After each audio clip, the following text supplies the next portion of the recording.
Yes! Go Falcons! So with that, I hope that got everyone excited if you're not the other people's fans. So, Toastmasters, what do? We are here just to make sure that everyone improves their public speaking skills. We do that with this booklet and several other booklets.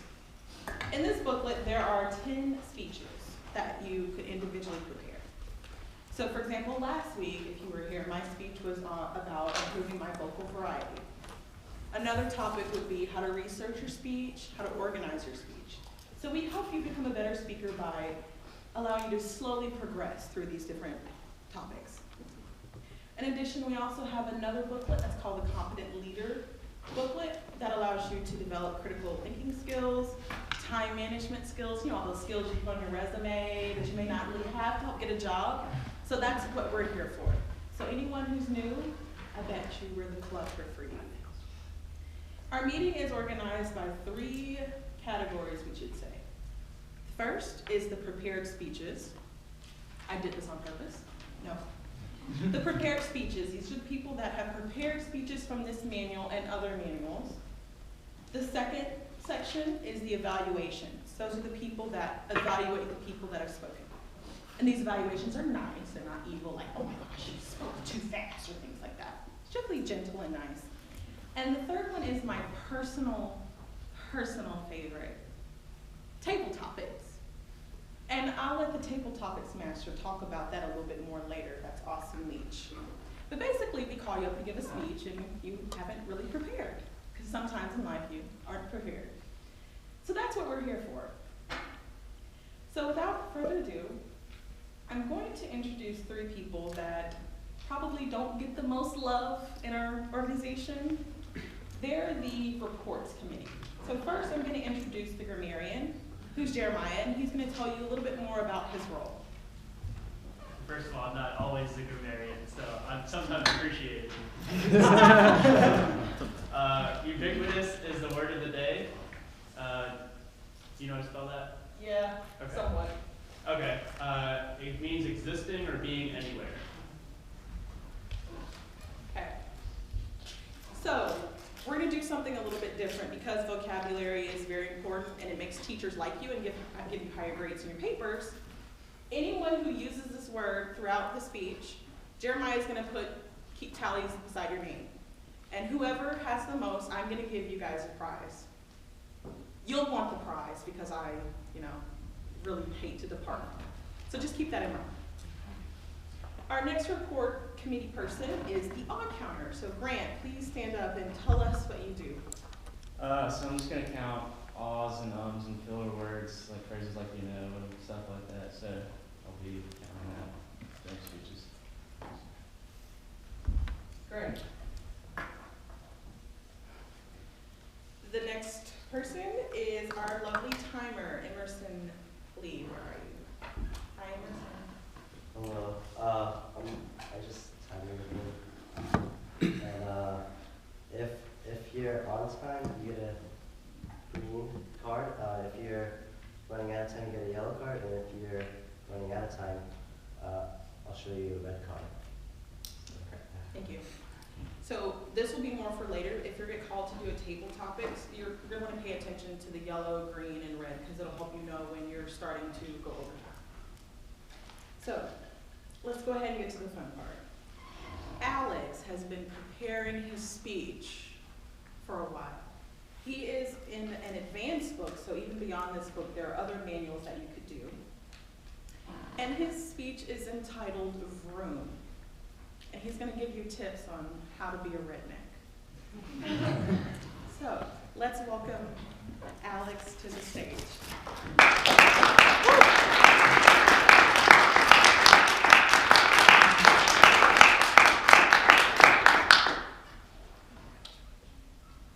It's more like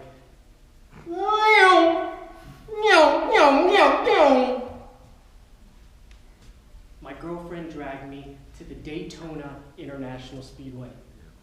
Geez, I wasn't ready for it. I came to the South Georgia, 10 years ago. I hated the place. Didn't like the moon pies, the natty light, the smoking, the dipping. I just didn't like the South, didn't like NASCAR. But today was the day. I was at the Speedway. Huge, huge,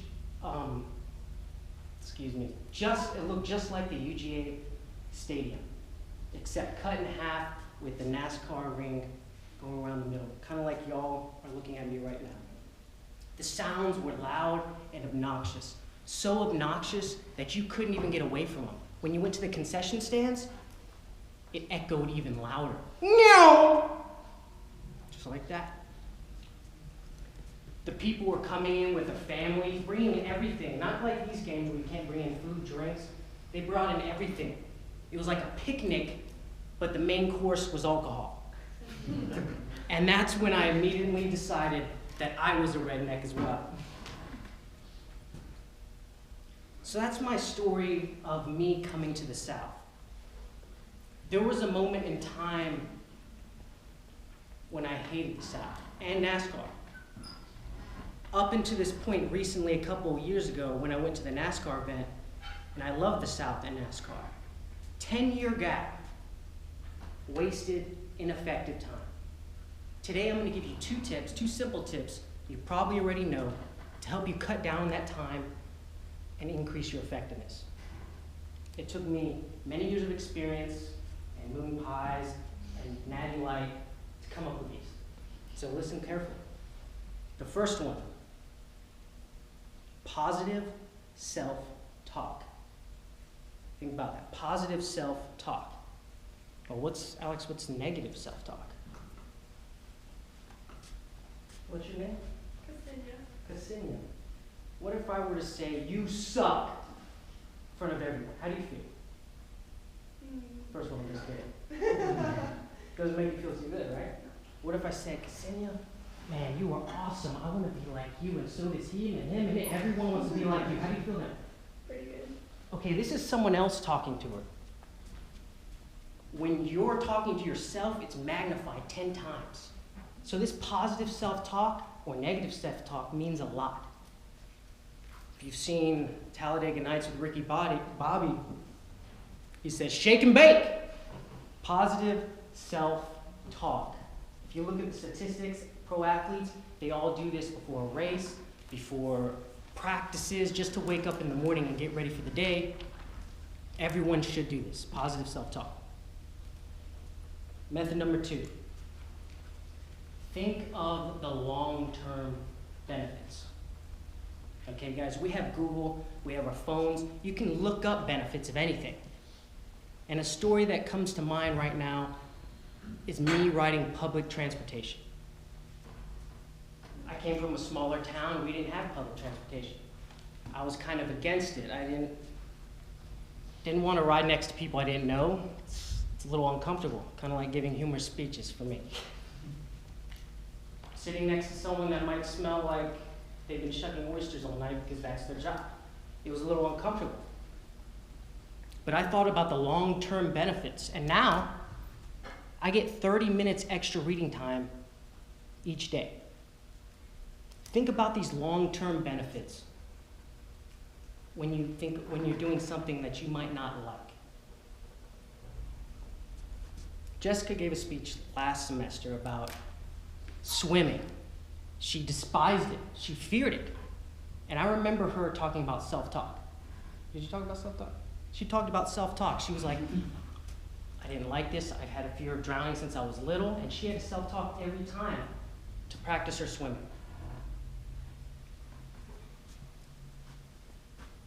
What's your name? Josh. Grant, Jeremiah, Jitin, Ksenia, Austin. Every single one of us, we have something we hate, something we used to hate. The time that it takes to love something, let's cut that down and make it more effective. Because right now, everyone hates something, despises something. That's probably why we're here. You can cut down on that with positive self-talk and long-term benefits. I came to the South, I told you I hated all these things. Well, I grew to love them. Even the dipping part and the smoking, which I probably shouldn't have mentioned. What I'm trying to say is, let's stop the hate. No matter if, I didn't mean to offend anyone, if your country or city, north or south, from the US or not from the US. Stop the hate, and let's become more effective. America. Thank you, Toastmasters.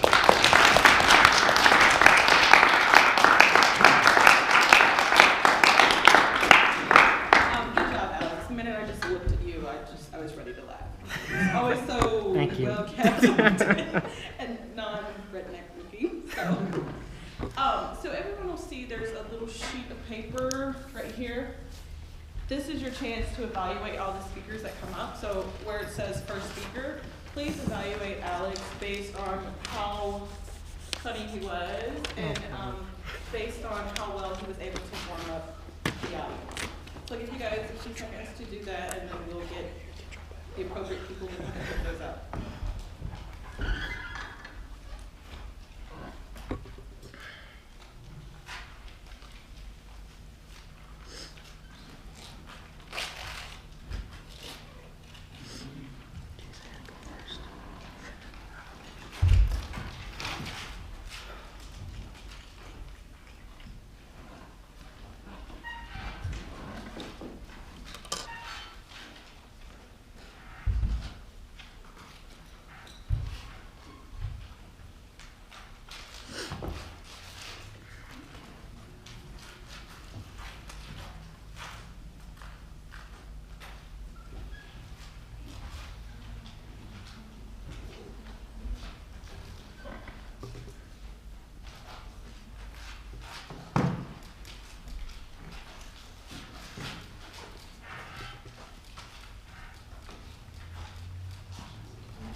All done?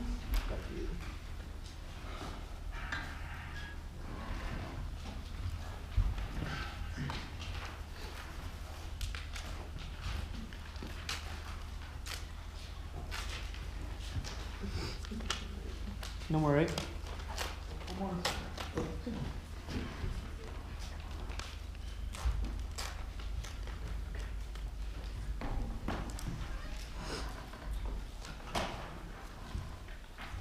I just want to take a moment to make sure that all the evaluators have the manuals for the people they're evaluating. Okay, good. All right. Are we ready? Okay. So our second speaker is actually doing her first speech today, and it's entitled Identity. It's 4 to 6 minutes long, and it will be by our wonderful Grace. So I just found this very interesting about Grace. She is a marketing major, freshman, a genetics and German minor. So I'm sure she has a lot to say about identity. So we're going to welcome her up.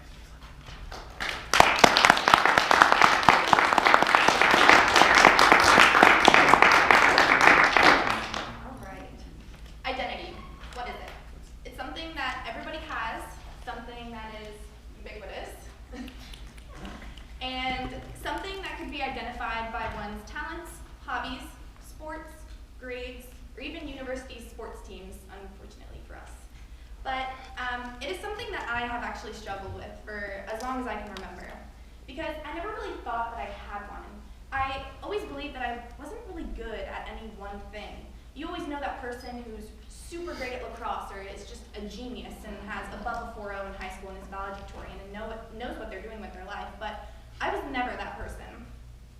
I was never particularly good at any one thing, and I never really excelled in any one subject by huge margins. And I always found that I was never really good at sports or any type of activity. And in accepting how kind of bad I am at most things, I think in that I found an identity in myself. And I think I could say that my identity is not shaped so much by my strengths and weaknesses, how most people identify their identities, but rather my past, my present, and my future. my memories, my interests, and my dreams, respectively. And I would just like to share some of those with you today. For those of you who don't know me, my name is Grace Borsetti, and as Jessica said, I am a freshman here at the University of Georgia. And I guess I should start at the beginning. I was born and raised in Hunterdon County, New Jersey, and I was born on June 2nd. So for those of you who know astrology, I am a Gemini, but I am also a Gemini Mercury and Mars, which means that I'm insane, according to my birth chart. And I was kind of an insane child. I always had a lot of energy. I needed to always be doing something. I'd always be running around outside, climbing trees, playing with my neighbors, playing with my friends. I always needed to be doing something. And when I wasn't outside playing with my neighbors or something, I'd be inside playing dress up, putting on fake shows for my family, anything to really pass the time. Actually, this one time when I was 10, I was so bored at home that I literally made my own cooking show. I made Chef Boyardee, which, for those of you who know, you put it in the microwave and that's about it. I somehow made a 10-minute show on that. I don't really know how. But regardless, I always kind of just had something to keep me busy. And as a child, throughout my childhood, I have tried many things. Any activity you can think of and name, I probably tried it. Gymnastics, tap dancing, ballet, ceramics, theater, piano, karate, hip-hop dancing, violin, skiing, roller skating. The list really goes on. And out of that list, I also haven't mentioned t-ball. And t-ball actually was something that stuck with me for the next 13 years of my life. It eventually turned into softball. And karate actually stuck with me until I received my first degree black belt in my 8th grade year of middle school. I eventually picked up tennis and eventually actually quit the violin and then went back to it in high school. So throughout all these things, my parents really encouraged me to try everything and anything that I could possibly try. And I always thought as a child, that was in pursuit of finding a calling for myself to be a child prodigy for them or something. But I realized that after I lost interest in something, even if I was moderately good at it, they would let me quit because I didn't have an interest in it. And through that, I kind of realized that it was the pursuit of me being able to enjoy my childhood, me being able to not miss out on any opportunities that life had to offer as a child. And so that's my past, and now I'll come to my present. I'm here at University of Georgia studying marketing with a minor in genetics and German. Kind of a weird